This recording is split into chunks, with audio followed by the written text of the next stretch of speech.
सिंध काबीना कारूंजर खे सकाफ़ती विरसो करार ॾियणु, सिंध में IT कंपनी ठाहिणु, कैडेट कॉलेज कक्कड़ अॾणु, 25 एकड़ ज़मीन रखंदड़ आबादगारनि खे बेनज़ीर हारी कार्ड ॾियण जी मंज़ूरी ॾेई छॾी आहे। सिंध जे गादी वारे शहर कराची में सिंध जे वॾे वज़ीर सैयद मुराद अली शाह जी सदारत हेठि सूबाई काबीना जो इजलास थियो। सिंध काबीना जे इजलास में सकाफ़त खाते खे तारीख़ी जबल कारूंजर खे सकाफ़ती विरसो करार ॾियण जो नोटिफिकेशन जारी करण जो हुकुम ॾिनो वियो। काबीना पारां मंशात सां लाॻापियल फसल पोखण ते 7 साल क़ैद जी सज़ा ऐं 5 लाख ॾंड जी मंज़ूरी ॾिनी वई, जॾहिं त मंशात रखण ते 1 साल खां 7 साल क़ैद ऐं 10 लाख रुपया ॾंड जी मंज़ूरी ॾिनी वई।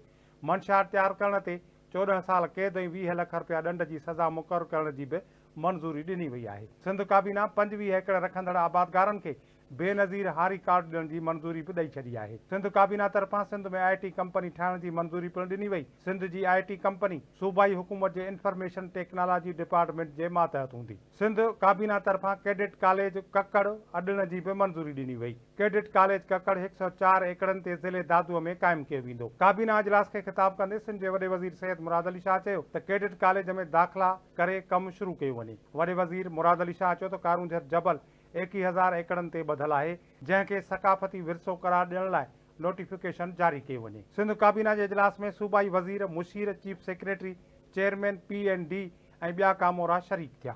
ॿिए तरफ़ CM हाउस जे तर्जमान चयो त काबीना तरफ़ां गुज़िरियल इजलास जा मिनट्स मंज़ूर कया विया। सिंध काबीना जे इजलास में 29 नुक़्तनि ते गौर करे फ़ैसिलो कयो वियो। सिंध काबीना तरफ़ां RO प्लांट जे बहालीअ लाइ 434 मिलियन रुपयनि जी मंज़ूरी ॾिनी वई। वॾे वज़ीर पारां 3 महीननि अंदरि RO प्लांट शुरू करण लाइ सिंध जे पब्लिक हेल्थ इंजीनियरिंग डिपार्टमेंट खे हिदायत कई वई ऐं RO प्लांट लाइ फौरी फंड्स जारी करण जी बि हिदायत करे छॾी। सिंध काबीना डेनिंग इंस्टीट्यूट ऑफ टेक्नोलॉजी कराचीअ जे चार्टर जी बि मंज़ूरी ॾिनी।